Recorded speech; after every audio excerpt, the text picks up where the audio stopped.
Hi, I'm Meredith Ashley, and you're watching Road Back to Health.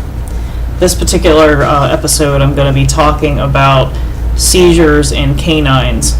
Most recently, my dog Colby, who is an Australian Shepherd mix, he's about 60 pounds.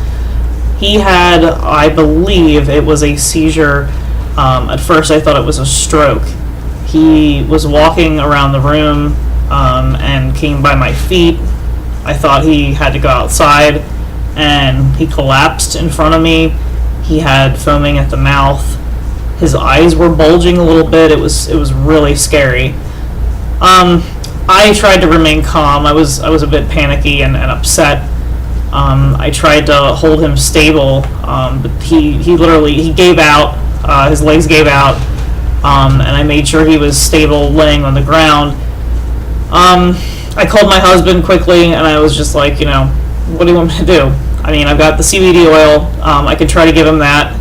I don't have the money to spend a couple $1,000s on testing and whatnot. I mean, most people don't have pet insurance. I would love to get both of my animals insurance, because you never know. I mean, it's just like humans, you never know, and you need to have some sort of coverage. Well, because CBD oil is something that our country is extremely pro on for epilepsy, people with epilepsy have seizures.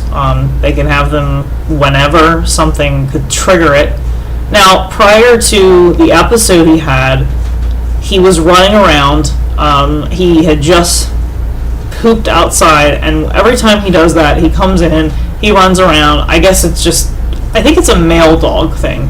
I've had a female dog and he's my second male dog now, and I think it's got to be something in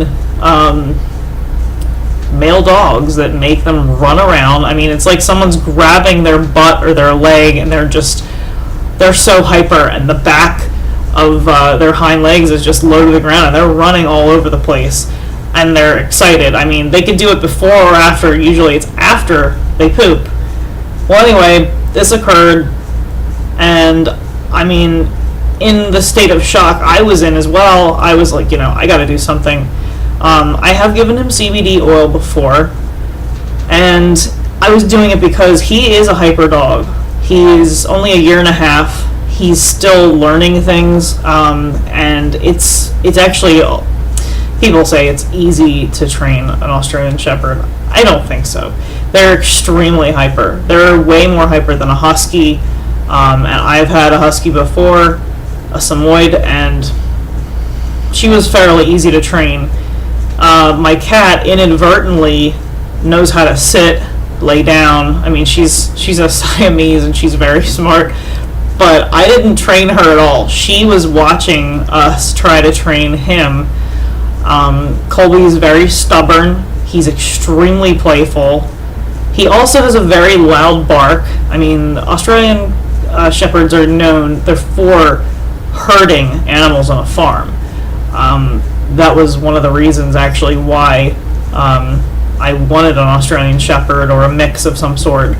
I mean, I was thinking Golden Retriever, more family friendly, but Australian Shepherds are very friendly. They're very intelligent dogs. They're highly sensitive dogs.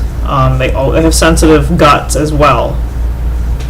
So, with what happened, I mean, I knew the CBD was going to probably help him, but I really didn't know, because it can be something else. I mean, you could have a brain bleed. You could have, you could have been bit by something. You don't really know, but he's always walked on a leash. We don't have a fence currently, so that is how he goes to the bathroom. I'm with him, or my husband's with him all the time. Someone's with him 24/7. So he didn't eat anything outside that was too strange. He does like to eat grass. I mean, you never know. So he could have gotten stung by a mosquito or bit by a mosquito. You know what I mean. There's a lot of bugs down here in the south. It's just constantly buggy. It's very humid. We have had a lot of humidity, a lot of rain.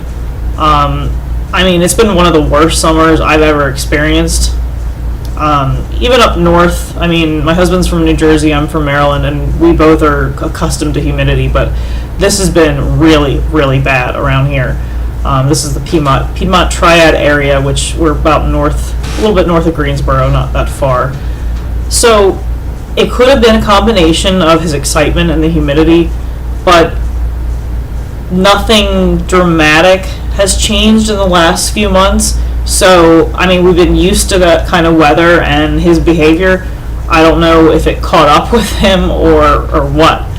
So anyway, I'm glad that it seems to be, it was an isolated incident, but we do know that the CBD oil, I mean, I gave him 3 squirts of this. This is CBD 100 from Ananda Apothecary. It has about 660 to 680 milligrams within the container of it's a 30 ml, and I gave him 3 complete vials, okay, fully of this.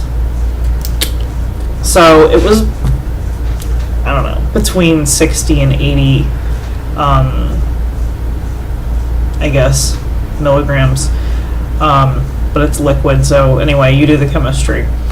30 of those, and 3 dropperfuls of that I gave to the dog, and he snapped out of it. So I'm sure there might be specific doses for different conditions, but you want to do it based off people's weight. I know people tell people that you can take whatever really, whatever you think is helping you. That's true to some extent, but you have to use your judgment. Weight does play a role, regardless of medication, I do believe. If someone is smaller than someone else, why are you going to give them the horse pill when they might only need like 1/10 of that pill? So it applies to liquids as well. CBD is quicker acting, so maybe you don't need as much, but because he has been gaining weight, he was a puppy and very scrawny when we got him, so now at 60 to 65 pounds, he is a tad overweight, but I wanted to make sure that it worked because he was in a state where he couldn't walk when he had the seizure. And the foaming of the mouth, that pretty much gave it away to me that it was a seizure. Anyway, so CBD for canines. Many places do sell it online, and you can buy a specific canine CBD, but you don't have to. I'm using the one that's for the humans. I mean, I don't really know the significance. I think there's a little bit of difference because they use essential oils. They are predominantly essential oil company, and then they branched off to do the hemp CBD, and hemp CBD is legal. It is not marijuana CBD. It's different. They're from the cannabis plants, but there's hardly any THC in this. This is why it's legal. I just hope they don't try to create a ban against hemp CBD because people all over the country are using that. If they're in a state where marijuana is illegal, hopefully they're trying to decriminalize it. They're trying to do that here in North Carolina. Thank you for watching. If you have any questions, you can always email me at roadbacktohealth@gmail.com. And I'm Meredith Ashley. Thank you.